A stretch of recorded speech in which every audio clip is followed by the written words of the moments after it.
Custo de vida, emprego e desemprego, cesta básica, tarifas públicas, salário mínimo.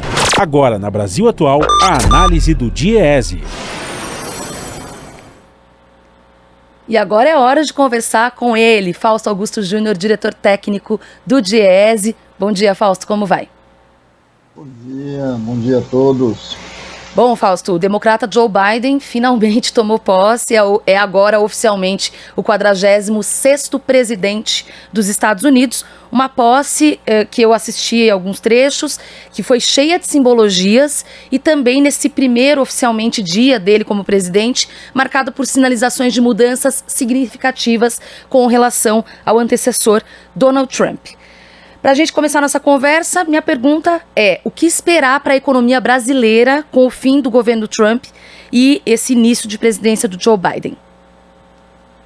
Bem, acho que o fato relevante de ontem foi a posse do novo presidente americano, né? Já normalmente chama bastante atenção, mas nesse caso em específico, a saída, o fim do governo Trump coloca uma série de questões para o Brasil, em especial porque o atual presidente, o Jair Bolsonaro, ele era um aliado importante do governo Trump.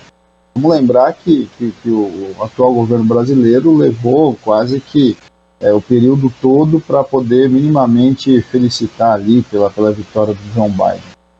Agora, do ponto de vista econômico, o que a gente vai assistir muito provavelmente em relação ao Brasil é o que a gente já sempre vem observando quando a relação é com os Estados Unidos. Os Estados Unidos vão pensar a partir do interesse dos americanos, do interesse da economia dos americanos, e essa relação com o Brasil está subordinada a esses interesses. Não há a menor dúvida que, do ponto de vista econômico, o que a gente vai assistir é que as oportunidades que os americanos vão ter para que, de alguma forma, tenham benefício sobre a atual conjuntura brasileira serão utilizadas. A mudança mais sensível, a gente deve perceber rapidamente, é que com a entrada do Biden ontem, ele já anunciou a volta ao Acordo de Paris, e isso significa um olhar sobre a questão do meio ambiente de maneira bastante diversa, de maneira bastante diferente do que a gente teve do governo Trump. Isso coloca para o Brasil um conjunto de problemas, né? Um conjunto de questionamentos, uma vez que o atual governo, na verdade, despreza toda a política ambiental, e a política ambiental certamente será utilizada como barreira não tarifária para produtos brasileiros e que, de alguma forma, isso vai acabar atingindo a economia brasileira em geral. Ao mesmo tempo, é importante a saída do fim do governo Trump, porque, de alguma forma, é um duro golpe sobre essa extrema-direita, da qual o governo Bolsonaro faz parte. O isolamento do Bolsonaro do ponto de vista da relação com as grandes economias do mundo vai impactar não só a sustentação do seu próprio governo, mas vai impactar também as relações brasileiras do ponto de vista comercial. É hora da gente começar um olhar um pouco mais apurado para compreender que esse modelo de governo, essa forma de governo que está baseada ali no negacionismo, por exemplo, da pandemia, ela começa a perder força do ponto de vista de um olhar global, do ponto de vista das grandes economias. Recolocar o Brasil numa trajetória aí, de acordo ali com a ciência, se relacionando a partir de lógicas mais racionais do ponto de vista da relação internacional, precisam voltar a fazer parte da nossa realidade, algo que o atual governo aparentemente meio que despreza. Ou seja, o que a gente vai assistir é que o Brasil muito provavelmente vai se isolar ainda mais em relação ao mundo, e esse isolamento vai cobrar um preço bastante caro do ponto de vista da economia. Os Estados Unidos é o segundo maior parceiro brasileiro, esse parceiro internacional, de alguma forma agora, nós vamos ter que ver como é que ele vai se portar em relação a um governo que até o dia anterior se contrapunha e apoiava, inclusive, o questionamento das eleições americanas. Na outra ponta, nosso maior parceiro comercial, que é a China, de alguma forma, o atual governo tem conflitos diretos com a China, o que coloca para nós bastantes dilemas quando a gente pensa a necessidade de você ter relações comerciais mais estabelecidas e mais harmônicas, para que de alguma forma você viabilize não só o nosso mercado em geral, mas também investimentos que afetam diretamente a nossa economia. Fausto, você mencionou a China, e é isso, né? A imagem e semelhança, né, de Trump e Bolsonaro, para o Biden também será um desafio, né, restabelecer essas relações, né, com a China. Não há a menor dúvida, mas é muito claro que você vai voltar para um modelo de relação do ponto de vista do que significa ali, né? A estratégia internacional americana é algo mais próximo ao que a gente viu antes de Trump, né? O que a gente viu principalmente a partir do governo Barack Obama. A questão do ponto de vista do Brasil é que o Brasil é o maior país da América Latina, né? O Brasil é um país importante do ponto de vista geopolítico e importante do ponto de vista econômico para os interesses americanos, mas também é importante para os interesses chineses. Então a gente tem, o Brasil de certo modo está no meio dessa disputa já há algum tempo, dessa nova grande disputa global entre Estados Unidos e China. Até então o que a gente tinha assistido é que o governo Bolsonaro tinha um alinhamento automático aos americanos, um alinhamento automático, inclusive a visão ideológica do presidente anterior, que era do Trump. Agora, com o Biden, que ele efetivamente abriu um conflito ali no próprio processo eleitoral dos Estados Unidos, fica a dúvida como é que o governo Bolsonaro vai se portar na sua relação com esse governo. Quer dizer, o alinhamento automático aos Estados Unidos vai continuar, o Brasil vai construir uma oposição ao governo Biden do ponto de vista das relações diplomáticas.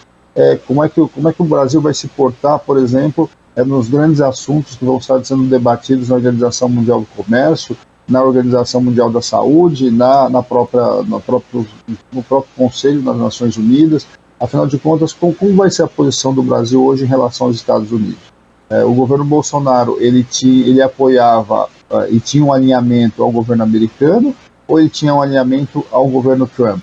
Eu acho que essa é uma pergunta que colocam a todos nós, e isso vai fazer bastante diferença, porque o mundo sai da pandemia de maneira bastante transformado, o impacto e o debate ali sobre como vai ser o enfrentamento à pandemia é algo que já foi colocado ontem pelo governo Biden como algo fundamental, diferente do governo Trump, e o Brasil vai se isolando nessa visão negacionista, nessa visão não científica, e que de alguma forma vai colocando a gente ali como uma espécie de pária em relação ao mundo.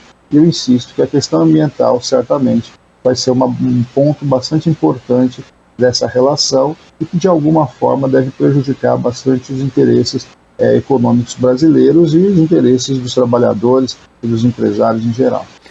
E para a gente concluir, Fausto, eu tenho que perguntar sobre a mudança, logo depois da posse, né, por volta de 12h, 13h, já teve uma queda tímida, mas, enfim, uma queda do dólar, né, que a gente viu, ficamos às voltas o ano passado, com altas consecutivas do dólar, e sabemos que isso impacta na produção, no consumo, em tudo, como a gente já conversou várias vezes, inclusive neste espaço, aqui na Rádio Brasil Atual.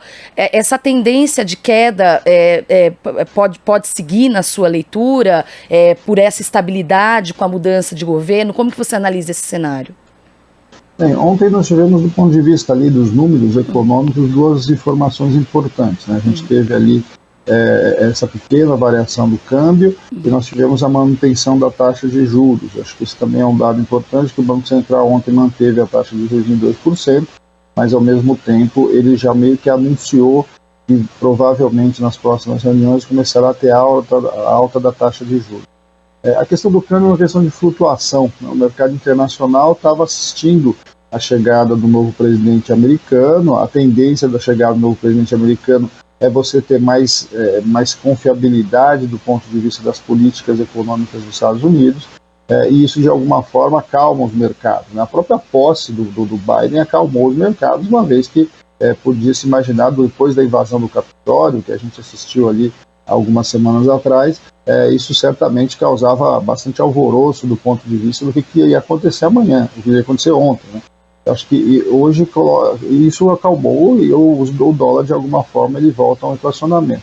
Agora, a questão para nós é como que a economia brasileira vai se portar, porque é a definição da economia brasileira que vai, de alguma forma, apontar para onde vai parar o câmbio e, de alguma forma, para onde vai parar a nossa taxa de juros. Eu acho que tudo isso vai estar ligado nos próximos meses, a gente vai estar assistindo tudo a isso, e agora, não há a menor dúvida, é que tanto o dólar quanto o câmbio, e principalmente tanto o câmbio quanto a taxa de juros, e principalmente a economia brasileira em geral, está atrelada, como nós vamos enfrentar a pandemia. A continuar da forma como a gente está, o que a gente vai assistir muito provavelmente é uma instabilidade bastante grande, e que se pontualmente, momento A ou momento B, o câmbio pode cair, a tendência no longo prazo, ou seja, a tendência ao longo do ano, período do ano inteiro, é você ter uma elevação, inclusive, da taxa de câmbio, se você não controlar a pandemia, uma vez que a economia se fragiliza muito provavelmente nesse primeiro semestre. Tá certo. Fausto Augusto Júnior, diretor técnico do DIEESE. Muito obrigada, Fausto. Bom dia, até a próxima. Bom dia a todos, até a próxima.